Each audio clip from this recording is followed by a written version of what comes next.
Hello everybody, CritCrab here with another story. I'm sure you have all heard tales of players using the term, "it's what my character would do," as an excuse to do whatever they want, usually at the expense of the other players.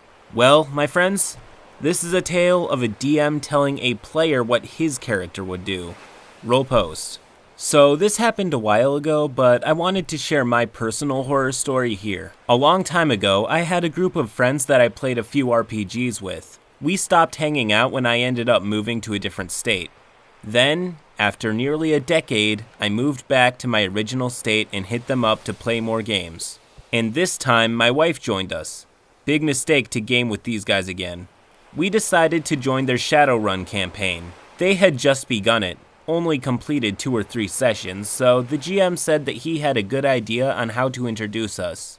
He told us to make deep characters and required a full typed page of backstory. So, I built an old man who spent his youth as a mad bomber who now was racked with guilt and saw guiding the new generations and making sure he died first as his way of atoning.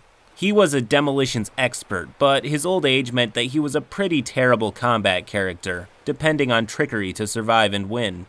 My wife made a big, bulky, cybernetic orc who had a small human child that he had to raise after a run gone wrong meant that the boy's parents were killed, and he owed their parents enough to do whatever it took to help him. It started with him describing us both as raw rookies that had just screwed up their first big op, and they needed to be rescued, which was inconsistent with our backstories he made us write, and set the party dynamic as we were the screw-ups and everyone else was awesome right off the bat. Then, the first fight. Oh, the first fight. We were up against a dozen high-threat response team super soldiers, and my wife and I only, and the rest of the party would show up in 3 turns.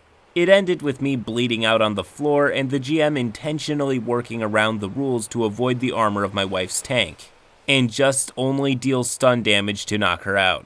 Then they rescued us, and I realized that they all had built total combat min-max characters. And that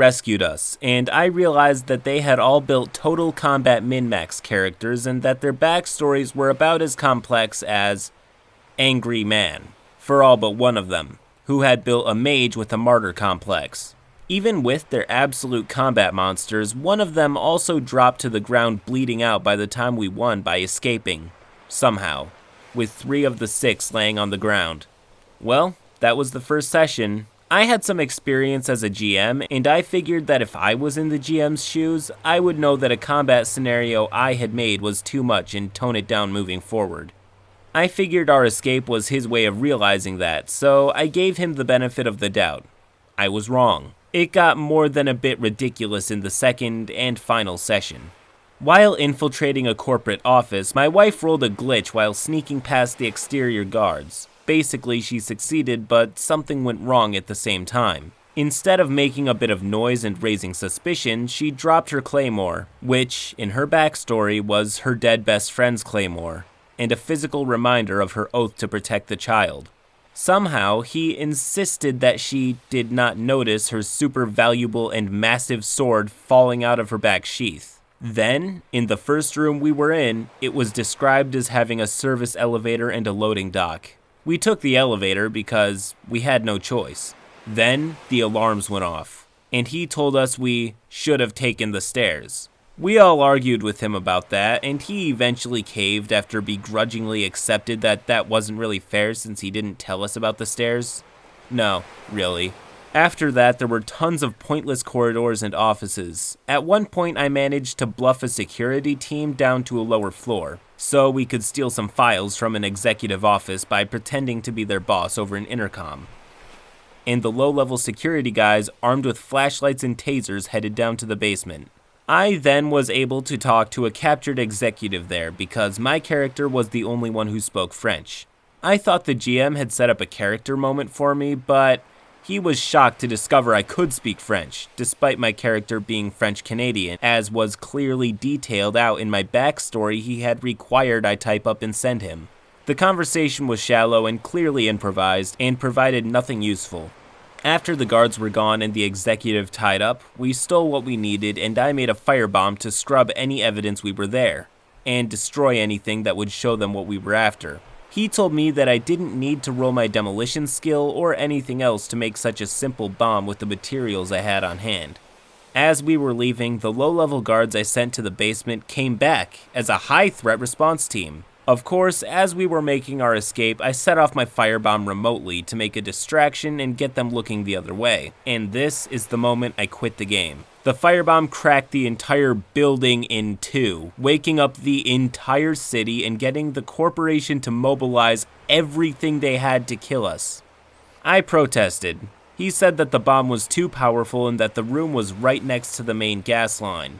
I pointed out my skill in explosives, architecture, civil engineering, and physics, and how I probably would have been able to tell if a corporate office had the main gas line right next to it.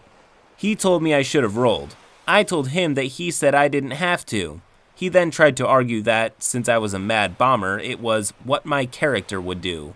By not rolling, I had given in to my desire to be a mad bomber. Oh, brother, this guy stinks! It was then that I realized he never even read the full-page backstory he required, or he would have realized that was 0% what my old man racked with guilt would ever do.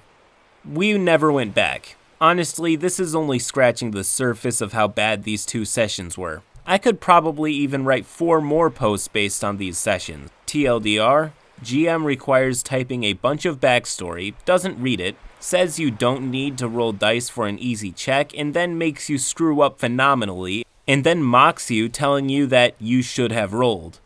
When you protest, he justifies it by saying it's what your character would do. End post. Ah yes. Legend has it that for every player tormenting his group because that's what his character would do, somewhere in an alternate universe, there's a DM telling his players what their character would do. That's also where I come to gripes with the term, it's what my character would do. While not a bad statement in and of itself, it's largely attributed to stealing from the other players or spontaneously and unexpectedly doing something to the detriment of everyone else, because the player in question feels like it. Here's the kicker though. If you have to explain to everyone why your dumbass team-killing decision is what your character would do, it's probably not what your character would do.